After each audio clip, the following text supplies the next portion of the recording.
নমস্কাৰ বাস্তৱ চামৰুস্থানলৈ আপোনালোক সকলোকে স্বাগতম জনাইছো। আশা কৰো আপোনালোক সকলো ভালে আছে, কুশলে আছে, মংগলে আছে। আজি আপোনাৰ আলোচনা লৈ আহিছো এটা ভাবিব নোৱাৰা বিষয়বস্তু যে কেনেকুৱা ঘৰত লক্ষ্মী বসবাস কৰে। হয়, প্ৰতি ঘৰ মানুহে জানিব লগা এটা বিষয়। আপোনাৰ ঘৰখন কেনেকুৱা হ'ব লাগে বা হোৱা উচিত, যিখন ঘৰত আপুনি বিচৰা ধৰণে লক্ষ্মী মাতাৰ আশীৰ্বাদ সদায় থাকে বা লক্ষ্মী মাতা আপোনাৰ ঘৰত চিৰদিনৰ বাবে বসবাস কৰিব পাৰে। আমাৰ মূল বিষয়বস্তুলৈ আগবঢ়াৰ আগতে আপোনাক সকলোকে জনালো কিতাপৰ কথা। ইতিমধ্যে সকলোৱে গমেই পাইছে আমাৰ দ্বাৰা ৰচিত বাস্তুশাস্ত্ৰৰ ওপৰত দুখনি গ্ৰন্থ, প্ৰথমখনি গ্ৰন্থ বাস্তুশাস্ত্ৰৰ পৰিৱেশ সলনি কৰক আপোনাৰ ঘৰখন, আৰু দ্বিতীয়খনি গ্ৰন্থ বাস্তুশাস্ত্ৰৰ পৰিৱেশ সৌভাগ্যশালী কৰক আপোনাৰ ঘৰখন। হয়, এই দুখন গ্ৰন্থ বৰ্তমান অনলাইন যোগে এভেইলেবল আছে। অফলাইন যোগে বা অসমৰ কোনো কিতাপৰ বিপণীত আপোনালোকে এই গ্ৰন্থ ক্ৰয় কৰিব নোৱাৰিব। আমাৰ স্ক্ৰীনত যি নাম্বাৰ দিয়া আছে ফোন কৰিব নালাগে, হোৱাটছআপ যোগে আপোনাৰ নাম আৰু সম্পূৰ্ণ ঠিকনা আমালৈ প্ৰেৰণ কৰি যোন য'তে আছে নিজ ঘৰত থাকিয়ে আপুনি কিতাপৰ এটা কপি সংগ্ৰহ কৰিব পাৰিব। ইতিমধ্যে অসমৰ শত সহস্ৰজনে এই কিতাপ ক্ৰয় কৰি নিজৰ ঘৰখন বাস্তুসন্মত কৰিছে, শাস্ত্ৰসন্মত কৰিছে।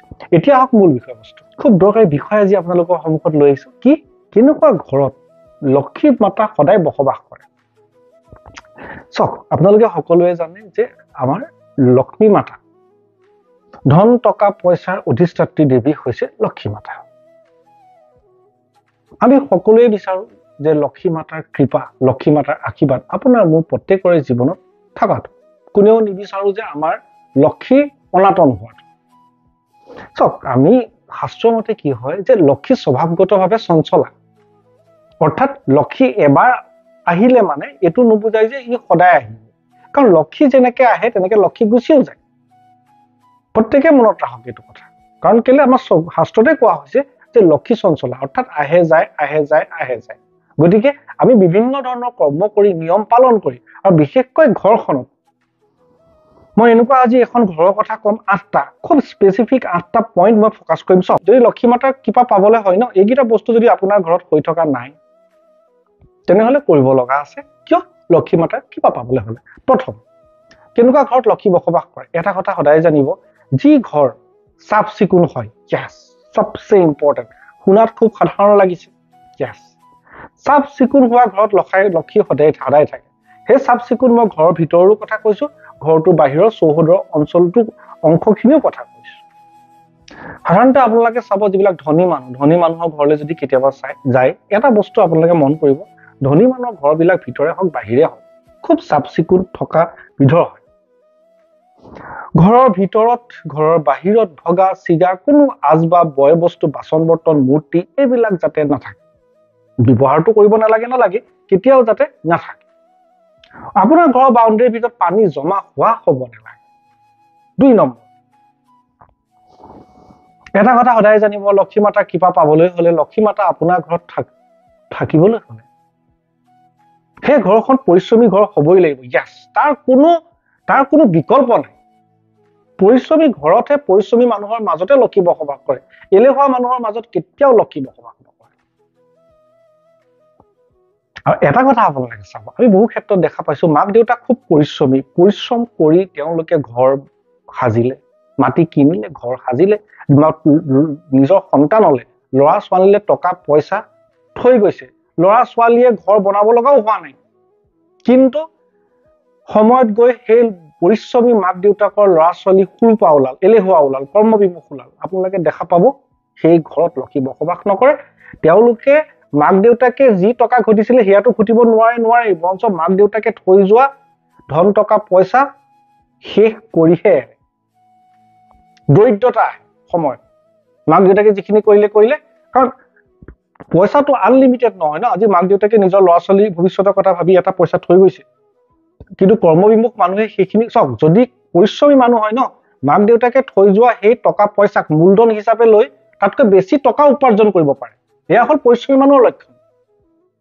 আৰু এলেহুৱা মানুহে সেই টকা পইচাকে খৰচ কৰি এদিন একদম তলি উদং হোৱা হয়। সেইকাৰণে এটা কথা মন কৰিব যে যিকোনো লক্ষ্মী বসবাস কৰা ঘৰ সদায় পৰিশ্ৰমী ঘৰ হয়। আৰু সাধাৰণতে আমি আৰু এটা বস্তু দেখিছো যে ঘৰৰ মানুহ খুব সোনকালে উঠা হৈছে। আপোনালোকে চাব, যি ঘৰ ধনী ঘৰ, যি ঘৰ লক্ষ্মী বসবাস কৰা ঘৰ হয় ন, সেই ঘৰৰ মূল মানুহজন বা মানুহগৰাকী, ল'ৰা ছোৱালী সোনকালে উঠা স্বভাৱৰ হয়। 3 নম্বৰ, চাওক লক্ষী আপোনাৰ ঘৰত বসবাস কৰিবলৈ হলে বাস্তুৰ ফালৰ পৰা কেইটামান চাওক বাস্তুসন্মত হোৱাটো প্ৰয়োজন। মই তথাপিও কেইটামান বাস্তুৰ কথা কৈছো। এটা হল 3 নম্বৰ, এটা হল যে যি ঘৰত উত্তৰে পানী দক্ষিণে চৰু থাকে, য়েছ, পানী উৎসটো উত্তৰ জেগাত হ'ব লাগিব, উত্তৰ দিশত হ'ব লাগিব। আৰু আপোনাৰ ঘৰ কিচেনটো চৰু যাক আমি কওঁ দক্ষিণে হ'ব লাগিব, য়েছ, এইটো কথা একদম নিঘাত, প্ৰত্যেকে মনত ৰাখক। কাৰণ কিয় চাওক উত্তৰে চৰু ভুল ডাকৰ বচনটোৰ ফলত বহু বছৰ ধৰি শ বছৰ ধৰি আমাৰ অসমীয়া সমাজ ভুগি আহিছে। ইয়াৰ ওপৰত মই আজি 2-3 বছৰ আগে এটা ভিডিঅ' ইতিমধ্যে আগবঢ়োৱা আছে, আজি মই সবিশেষ নকওঁ। কিন্তু এইটো কথা জানি থওক, উত্তৰে পানী উৎস হ'ব লাগিব, দক্ষিণে আপোনাৰ চৰু হ'ব লাগিব। 4 নম্বৰ, চাওক সাধাৰণতে আমি এটা বস্তু দেখা পাইছো, চাওক আজি এই বিষয়টো গোটেইটো শাস্ত্ৰৰ পাতৰ পৰা তথা আজি ইমান বছৰে অসমৰ বিভিন্ন জেগাত মানুহৰ ঘৰ চাই হোৱা বাস্তৱিক অভিজ্ঞতাৰ ভিত্তিত প্ৰস্তুত কৰা হৈছে। বাস্তৱিক অৰ্থত আমি সমাজত ঘৰে ঘৰে যিখিনি বস্তু দেখা পাইছো সেইখিনিও আজি এই ভিডিঅ'ৰ বিষয়বস্তুৰ মাজলৈ টানি অনা হৈছে। 4 নম্বৰ হৈছে যে চাওক যি মানুহে ঘৰত গৰু থাকে বা গৰু গোহালি খুব চাফ চিকুণ কৰি ৰাখে, য়েছ, প্ৰত্যেকে মনত ৰাখে। চাওক গৰু হৈছে এটা খুব ঘৰৰ লক্ষী বস্তু।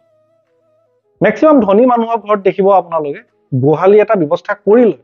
সাধাৰণতে আমাৰ মানুহৰ মাজত এনেকুৱা এটা ভাৱ আছে যে আপুনি গাঁৱত থাকিলে গৰু থাকে, চহৰ হলে গৰু গোহালি এইবিলাক বস্তু বিসৰ্জন দিয়া হয়, কিন্তু এইটো প্ৰকৃততে বিসৰ্জন দিয়া বস্তু নহয়। তথাপিও বাৰু আমি চহৰ অঞ্চলত এটা বস্তু দেখা পাইছো যে স্থানৰ অভাৱতো বাৰু কেতিয়াবা গৰু ৰাখিবলৈ সম্ভৱ নহয়। তাৰ বিকল্প হিচাপে আমি আগতে ভিডিঅ' দিয়া আছে, তাৰ বিকল্প হিচাপে আমি কি কৈছিলো যে গৰু সেৱা কৰিবলৈ কেনেকৈ কৰিব, দৈনিক ৰাতিপুৱা গাই গৰুক এখন শুকান ৰুটি খোৱা, য়েছ, এই কামবোৰ কৰিও কিন্তু আপোনাৰ ঘৰত আপুনি আপোনাৰ ঘৰখনক লক্ষী বসবাস কৰা ঘৰলৈ ৰূপান্তৰ কৰিব পাৰে। 5 নম্বৰ, চাওক আমি দেখিছো যে লক্ষী বসবাস কৰা ঘৰবিলাকত সাধাৰণতে কলগছ থকা ঘৰ হয়। কলগছ ক'ত থাকিব সকলোৱে জানে, উত্তৰ পূবত থাকে। তুলসী থকা ঘৰ হয়, পুৱা গধূলি তুলসী তলত বন্তি জ্বলোৱা ঘৰ হয়। ডালিম থকা গছ হয়, আমলখি গছ থকা ঘৰ হয়। গছ গছনিৰ ক্ষেত্ৰত এইকেইটা বস্তু আপোনালোকে মন কৰিব। কাৰণ এইকাৰণে কৈছো আমি মেক্সিমাম ধনী মানুহৰ ঘৰত এইখিনি বস্তু দেখিছো। আৰু আমি বাৰে বাৰে এটা ভিডিঅ'ত কৈ আছো যে চাওক সন্ধিয়া সময়ত সন্ধিয়া সময়ত উত্তৰ পূবত থকা আপোনাৰ তুলসী বেদীত স্তকী বন্তি ধূপ ধূনা লাগে, জ্বলিবই লাগে, খুব ইম্পৰ্টেণ্ট এইটো ঘৰৰ কাৰণে। 6 নম্বৰ, চাওক 6 নম্বৰটো হৈছে বাস্তুসন্মতভাৱে আপোনাৰ ঘৰৰ দুৱাৰত কিন্তু আপোনাৰ ঠিক থাকিব লাগিব। ভুল দুৱাৰত লক্ষী আহিলেও কিন্তু লক্ষী বসবাস নকৰে। চাওক এটা কথা চাওক, আমাৰ ধন টকা পইচা অহাটো নিৰ্ভৰ কৰে আপুনি কিমান পৰিশ্ৰম কৰে তাৰ ওপৰত। আপুনি সঠিক স্থানত সঠিক সময়ত সঠিক দিশত যদি পৰিশ্ৰম কৰে টকা পইচাৰ অভাৱ আপুনি নহয়। কিন্তু প্ৰব্লেমটো ক'ত হয়, আমি দেখিছো যে বহুত টকা অহাৰ পাছতো কিন্তু সেই ঘৰত লক্ষী বসবাস নকৰে, অৰ্থাৎ লক্ষী আহে এফালে ঠিক গুচি যায়। মই এইকেইটা কথা এইকাৰণে ফ'কাছ কৰিছো যে এনেকুৱা এখন ঘৰত লক্ষী বসবাস কৰে, অৰ্থাৎ লক্ষী অহাৰ পাছতো থাকে। সেইকাৰণে আপোনাৰ ঘৰৰ দুৱাৰকেইখন খুব ইম্পৰ্টেণ্ট কথা। দুৱাৰ ক'ত হ'ব চাওক, সেই বস্তুটো একচুৱেলি কোনো আপোনাক এই ধৰণে ক'ব পৰা নাযায়। এইটো কাৰণে কৈছো যে প্ৰত্যেকৰ ঘৰৰ দিশ বেলেগ বেলেগ, অৱস্থান বেলেগ বেলেগ, আপোনাৰ ঘৰৰ মাটিকালি বেলেগ বেলেগ, ঘৰৰ জোখমাখ বেলেগ বেলেগ, তাৰ ওপৰত ভিত্তি কৰি দ্ৰাঘিমা ৰেখা অৱস্থানৰ ওপৰত ভিত্তি কৰি আপোনাৰ ঘৰৰ দুৱাৰ স্থান নিৰ্ণয় কৰিব লাগে। আমাৰ 1.5-2 ঘণ্টা টাইম লাগে। কিন্তু মই এটা কথা কৈছো, দুৱাৰ শুদ্ধ স্থানত থকা উচিত আৰু পূব পশ্চিম উত্তৰ দক্ষিণ 4টা দিশতে শুভ দুৱাৰ আছে বা বহে। এইটো নাভাবিব যদি আপোনাৰ ঘৰটো দক্ষিণমুখী হয় দক্ষিণমুখী দুৱাৰ বেয়া, যদি আপোনাৰ ঘৰটো পশ্চিমমুখী হয় পশ্চিমমুখী দুৱাৰ বেয়া, এইটো কথা মনত কেতিয়াও নানিব। 7 নম্বৰ, চাওক লক্ষী গোটেই বস্তুটো ডিপেণ্ড কৰে আপোনাৰ ঘৰৰ মহিলাৰ। সেইকাৰণে কোৱা হয় মহিলাক লক্ষীৰ আনটা ৰূপ বুলি। আপোনাৰ ঘৰৰ মহিলা মানে আপোনাৰ পত্নীও হ'ব পাৰে, আপোনাৰ ছোৱালীও হ'ব পাৰে, আপোনাৰ বাইদেউ ভণ্টিও হ'ব পাৰে, আপোনাৰ মাও হ'ব পাৰে। সাধাৰণতে আমি দেখিছো যিবিলাক ঘৰ ধনী ঘৰৰ মানুহ হয় সিহঁতৰ ঘৰৰ মহিলাসকল খুব ভাৱ ভক্তি পৰায়ণ মহিলা হয়, য়েছ। এটা কথা সকলোৱে মনত ৰাখক, আপোনাৰ ঘৰ যদি ভালে থাকিবলৈ হয়, ঘৰৰ মাইকী মানুহ, ঘৰৰ মহিলাগৰাকী, সেই মহিলা আপোনাৰ মাতৃৰ ৰূপতে হওক বা ভাৰ্যাৰ ৰূপতে নহওক কিয়, সেই মহিলা ঠিক হ'বই লাগিব। কাৰণ আপুনি প্ৰেক্টিকেলি চাব যে পুৰুষজন বেয়া, দেউতাক বেয়া, মাক ভাল, ল'ৰা ছোৱালী ভালেই হয়। কিন্তু দেউতাক যিমানেই ভাল নহওক, মাক যদি কেনেবাকৈ বেয়া হয়, ল'ৰা ছোৱালী কেতিয়াও ভাল কৰিব নোৱাৰে, য়েছ। আমি দেখা পাইছো যে যি ঘৰত মহিলাবিলাক সাধাৰণতে দেৰিকে উঠে সেইবিলাক ঘৰত কিন্তু পইচা খুব নাথাকে। অপ্ৰিয় যদিও এই কথা সত্য। যি ঘৰত মহিলাই খুব কাজিয়া কৰে মুখে মুখে সেই ঘৰতো আমি দেখা পাইছো পইচা যিমানেই বেছি পৰিমাণে নাহক কিয় এনেকুৱা বাট ওলাই থাকিব যে পইচাটো ওলাই যায়। কাৰণ এই গোটেই বস্তুটো আপোনাৰ লক্ষী গোটেই বস্তুটো মহিলাৰ লগত ৰিলেটেড। আৰু এইটো আমি দেখা পাইছো যে মহিলাৰ ওপৰত ঘৰখনৰ উন্নতি বহু পৰিমাণে নিৰ্ভৰ কৰে। ইয়াস প্ৰত্যেকেই জানে। চাওক লক্ষী আপোনাৰ ঘৰত থাকিবলৈ হলে ন কেইটামান স্বভাৱৰ অধিকাৰী হোৱাটো খুবেই প্ৰয়োজন ঘৰৰ প্ৰতিজন মানুহ। কাৰণ প্ৰকৃততে চাওক লক্ষী থাকে সদায় স্বভাৱত। মই আগেয়ে কৈছো আপুনি পৰিশ্ৰম কৰিলে গুৰু গোসাঁই একো নেমানিলেও কিন্তু আপুনি ধন উপাৰ্জন কৰিব পাৰিব। কিন্তু কিছুমান ভাল স্বভাৱৰ অধিকাৰী হোৱাটো এইকাৰণে প্ৰয়োজন সেই টকা যাতে আপোনাৰ বিনা শকত অপচয় নহয়, অযথা কামত খৰচ নহয়, আপুনি ৰখাব নোৱাৰাকে ওলাই নাযায়। কিছুমান স্বভাৱ চাওক আমি বিভিন্ন ভিডিঅ'ত কৈ আহিছো মই আকৌ এবাৰ চমুকৈ সোঁৱৰাই দিছো যেনে যি ঘৰত পানী নষ্ট নহয় অগ্নি নষ্ট নহয়।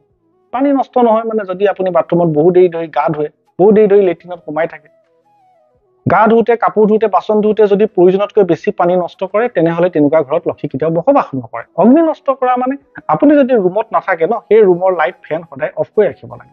কিছুমান মানুহ আমি এনেকুৱা দেখিছো ৰুমত নথকা অৱস্থাতো লাইট জ্বলি থাকে ফেন চলি থাকে প্ৰকৃততে অগ্নি নষ্ট হৈছে। তাৰ উপৰিও খাদ্য সামগ্ৰী খাদ্য খোৱা বস্তু যে আধা খাই আধা পেলাই খুব বেয়া স্বভাৱ তেনেকুৱা ঘৰততো কেতিয়াও লক্ষী নাথাকে। চাওক ঘৰৰ ঝাৰু বস্তুটো এটা খুব দৰকাৰী বিষয় সৰু বিষয় কিন্তু আপোনাৰ ঘৰৰ ঝাৰু আমি ঘৰ সৰা ঝাৰু কাৰো নজৰ নলগাকৈ চকুত নপৰাকৈ লুকুৱাই ৰাখিব লাগে। এইটো কথা প্ৰত্যেকে জানি থওক। মই ঝাৰুৰ বিষয়ে সুকীয়া ভিডিঅ' দিয়া আছে সবিশেষ নকওঁ।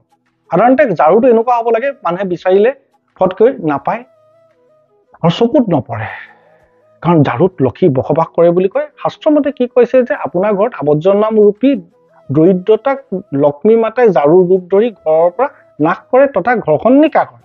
থাৰ্ড মৃদুভাষী হোৱাটো খুব প্ৰয়োজন। যি ঘৰত হাই কাজিয়া বেছি লক্ষী আহিলেও নাথাকে। আমি দেখিছো খুব ডাঙৰ ডাঙৰকে চিঞৰ বাখৰ কৰে মাজে সময়ত তেনেকুৱা ঘৰত লক্ষী নাথাকে। মৃদুভাষী হবলৈ চেষ্টা কৰাটো খুবেই প্ৰয়োজন। নিজৰ কাৰণে ভাল আনৰ কাৰণে বাদ দিয়ক। মৃদুভাষী হবলৈ চেষ্টা কৰক 6 মাহ চেষ্টা কৰক তাৰ পাছত গম পাব। আগতে আমাৰ আপোনাৰ পা পইচা আহোঁতে যিমান অসুবিধা হৈছিলে এতিয়া কিন্তু সিমান অসুবিধা নোহোৱাকৈ আৰম্ভ হৈছিল। টকা পইচা লোৱাৰ পাছত ন সময়ত যি মানুহ ঘূৰাই নিদিয়ে ন সেই মানুহ কোনো দিন টকা ধনী হ'ব নোৱাৰে। আমাৰ সমাজত মেক্সিমাম মানুহে টকা পইচা লৈ ঘূৰাই দিয়াৰ ক্ষেত্ৰত অত্যন্ত বেয়া। যি মানুহে টকা পইচা লৈ চাওক আপুনি টকা পইচা ল'ব কেতিয়া যেতিয়া আপুনি অভাৱত থাকিব। আপুনি টকা পইচাটো ল'লে আপুনি সময় দিলে যে আমুকত ঘূৰাই দিম তাৰপাছত মানুহ দেখিবলৈকে নাইকিয়া হয়। আপোনাৰ লক্ষী এনেও বেয়া তাতে আৰু বেয়া হৈ যায়। মনত ৰাখিব এইটো কথা। আপুনি যদি কেতিয়াবা টকা পইচা ধাৰে লয় ন তাক সদায় সময়ত পৰিশোধ কৰে যাতে নহলে তাৰ কিন্তু এটা দুখ আপোনাৰ জীৱনত আৰম্ভ হয় আৰু তাৰ ফলস্বৰূপে কি হয় আপোনাৰ এটাৰ পৰা দুটা ধাৰ দুটাৰ পৰা তিনিটা ধাৰ আপুনি ধাৰত লাহে লাহে ধাৰৰ সংখ্যা বাঢ়ি ধাৰত পুত খাবলৈ ধৰা আৰম্ভ হয়। তেনেকুৱা এক্সাম্পল আমাৰ হাতত যথেষ্ট আছে। অন্তিমটো এটা কথা সদায় জানিব মানে লক্ষী বসবাস কৰা ঘৰ ন ভাৱ ভক্তি পৰায়ণ কৰা ঘৰ হয়। ইয়েছ এইটো কথা মনত ৰাখিব। ভাৱ ভক্তি পৰায়ণ মানে মানুহবিলাকক আপুনি দেখিব প্ৰয়োজনীয়জনক দুৰ্ভগীয়াজনক দুখীয়াজনক নিজৰ শক্তি সামৰ্থ্য অনুযায়ী সহায় কৰা, ঘৰত পূজা পতা নাম পতা ধৰ্মীয় অনুষ্ঠানলৈ যোৱা এনেকুৱা সাধাৰণতে হয়। যিমান ধনী মানুহ দেখিব আপুনি এইটো বস্তু দেখিবই দেখিব। মই আজি আপোনাক থুলমূলকে 8টা পইণ্টৰ ওপৰত ফ'কাছ কৰিলো। আশা কৰোঁ আজি ভিডিঅ'টোৰ মাধ্যমত এটা অতি দৰকাৰী বিষয় জনাব পাৰিলো। যিমান পাৰে ভিডিঅ'টো শ্বেয়াৰ কৰক অসমৰ চুকে কাৰণে শ্বেয়াৰ কৰক। যিমানে মানুহে জানিব সিমানেই উপকৃত হ'ব। আপুনি শ্বেয়াৰ কৰা এটা ভিডিঅ'ৰ পৰা এজন মানুহ বা এটা পৰিয়াল যদি উপকৃত হয় সিয়াটো এক ডাঙৰ পুণ্য যি আপোনাৰ জীৱনত সংযোজন হ'ব। আপুনি আমি সকলো জীয়াই আছো কিয় পুণ্য অৰ্জন কৰিবলৈ পুণ্য সঞ্চয় কৰিবলৈ আৰু আমাৰ জীৱনত এটা এটাকৈ পুণ্য সংযোজন কৰিবলৈ। ধন্যবাদ।